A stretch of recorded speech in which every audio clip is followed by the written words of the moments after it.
미국 팀의 6번 타자 겸 중견수가 우리가 익히 들어봤던 참 신기하죠. 그 옛날 사람도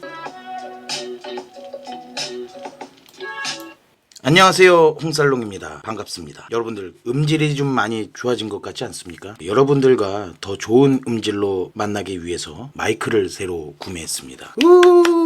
원래는 좀 구독자 30명 넘으면 구매하려고 했는데 도저히 안 되겠어서 구매했습니다. 자, 이번 편은 대화에 도움되는 이야기를 준비했습니다. 대화거리가 없으신 분들은 이번 편을 봐주시면 좋겠습니다. 여러분, 우리나라 4대 스포츠를 아시나요? 우리나라 4대 스포츠는 야구, 축구, 농구, 배구입니다. 그 중에서도 오늘은 사소하지만 재미있는 야구 이야기를 해볼까 합니다. 끝까지 시청해 주시기 바랍니다.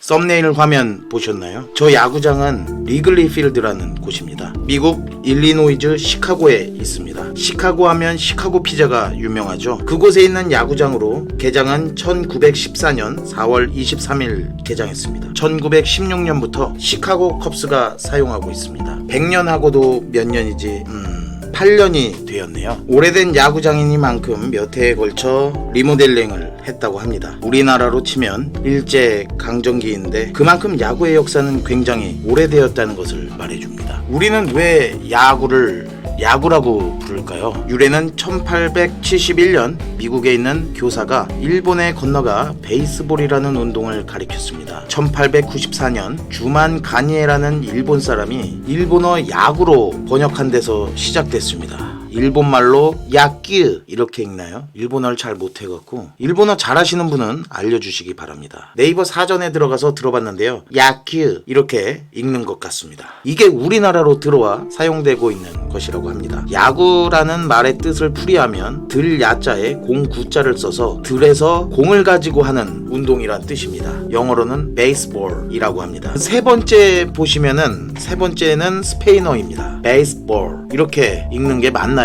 스페인어도 들어보면서 얘기를 했는데 맞는지 잘 모르겠습니다. 그리고 가장 아래는 일본어 히라가나를 쓴 것입니다. 이 야구는 그러면 과연 어디서 왔을까요? 야구의 기원에 대해 여러 가지 이야기가 있지만 17세기 영국의 라운더즈라는 게임이 야구가 되었다는 이야기가 있습니다. 영국과 아일랜드에서 즐겼던 게임인데 영국에서 미국으로 이주한 주민들이 이 게임을 전파했다고 합니다. 공을 치고 베이스에 도착하는 측면에서는 야구와 유사점이 있지만 라운드볼은 규칙이 조금 더 간단했다고 합니다. 사실 방망이와 공을 가지고 하는 어떠한 운동의 형태는 전 세계 거의 모든 곳에서 행해졌습니다. 마치 축구도 중국에서 시작했다는 주장과 같습니다. 이러한 형태들이 나중에 영국 동남부에선 크리켓이 되기도 한다고 합니다. 남서부에선 원 오켓 라운더즈가 된다고 합니다. 이러한 것들이 미국으로 건너가 지금의 형태의 전신인 야구가 되었을 겁니다. 야구는 미국에서 많은 발전을 거듭합니다.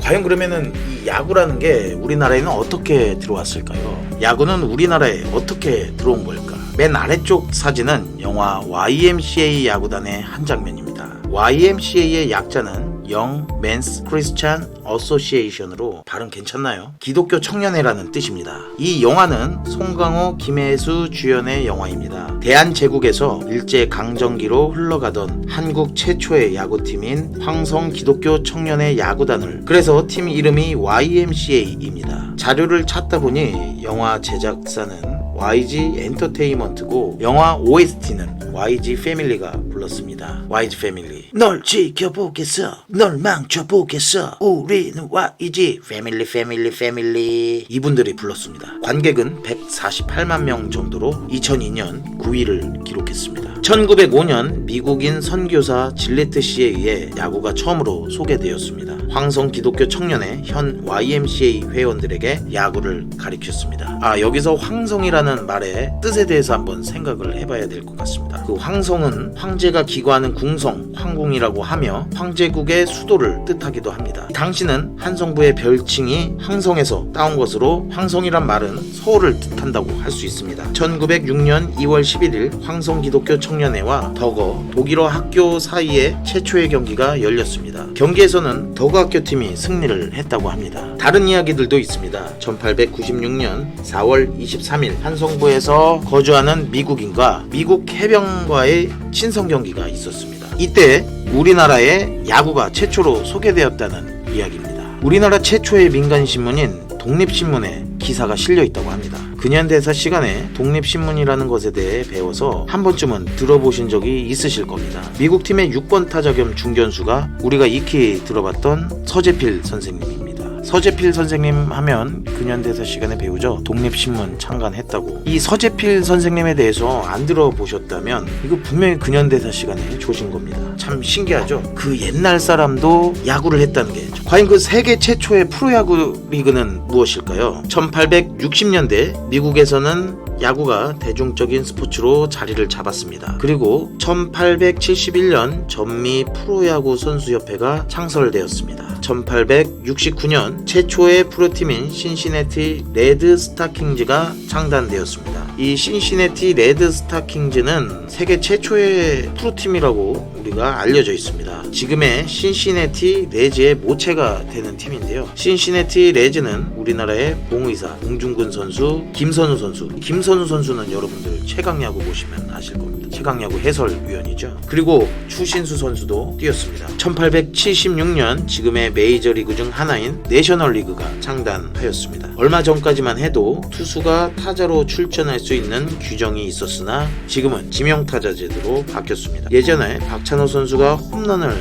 쳤었던 리그죠. 대표적인 팀으로는 우리가 많이 알고 있는 팀이죠. 우리나라에서 가장 인기가 많은 LA 다저스, 그리고 뉴욕의 뉴욕 양키스의 라이벌 뉴욕 매츠, 신흥 강자 애틀란타 브레이브스 이정우 선수가 가 있는 샌프란시스코 자이언츠입니다. 또한 메이저리그 중 하나인 아메리칸 리그는 내셔널 리그보다 25년 늦은 1901년에 창설되었습니다. 아메리칸 리그는 한국 선수들이 많이 뛰지는 않았던 리그 같습니다. 김병현 선수가 보스턴에 있었습니다. 공격이 강한 리그로 홈런도 많이 나오고 점수가 많이 나는 리그입니다. 전통적인 강팀들이 질비한 그런 리그죠. 대표적인 팀으로는 뉴욕 양키스, 보스턴 레드삭스, 텍사스 레인저스, 시카고 화이트삭스 등이 있습니다. 내셔널리그와 아메리칸 리그가 시즌 중 맞붙는 인터리그는 어떤 특정한 기간을 두고 했으나 휴스턴 애스트로스라는 팀이 내셔널리그 중부지구에 있었는데요. 이제 아메리칸 리그 서부지구로 이동하면서 내셔널리그 15개 팀,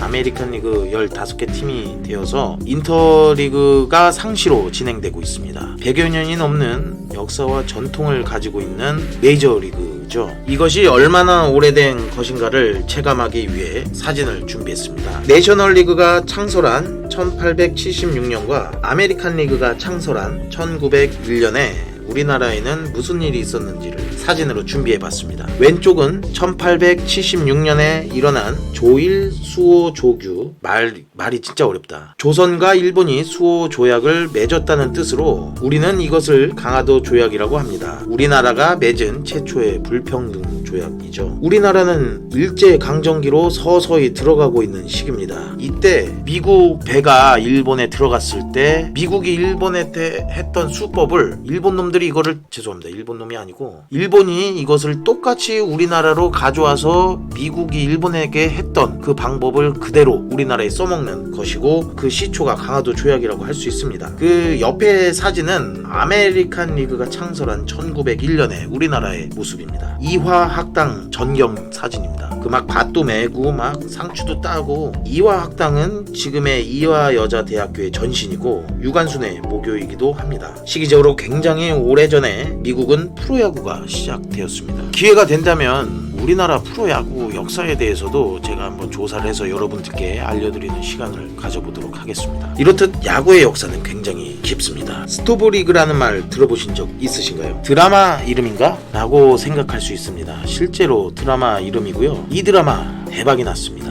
SBS 드라마로 2019년에 방영되었습니다. 시청률은 19.1%로 대박이 났던 드라마입니다. 이 드라마에서 남궁민은 대상을 탑니다. 남국민이 아니고 여러분들 남궁민인 거 다 아시죠? 그럼 스토브 리그라는 말이 도대체 무엇일까? 왜 드라마 제목이 스토브 리그인가 스토브라는 말은 난방잔치인 난로라는 뜻입니다. 그럼 스토브는 난로고, 리그는 우리가 흔히 알고 있는 스포츠 팀들이 모여서 경기를 하는 게 리그죠. 그럼 난로 리그? 이게 도대체 무슨 말이지, 난로 리그? 이 말은 프로야구가 봄부터 시작해서 가을에 끝납니다. 그 야구의 휴식기는 주로 겨울이고, 겨울에 미국의 가정에서는 이렇게 난로를 키는데, 그 난로 앞에 사람들이 모여서 이 선수가 이랬대 저랬대라는 선수의 근황과 구단의 동향을 이야기하는 데서 스토브 리그라는 말이 유래되었다고 합니다. 그래서 이런 말이 있어요. 동계 스포츠인 농구나 배구의 정규 시즌이 끝난 이후의 기간을 에어컨에 빗대어서 여름이니까 에어컨 리그라고 부르기도 합니다. 이 시간을 마치기 전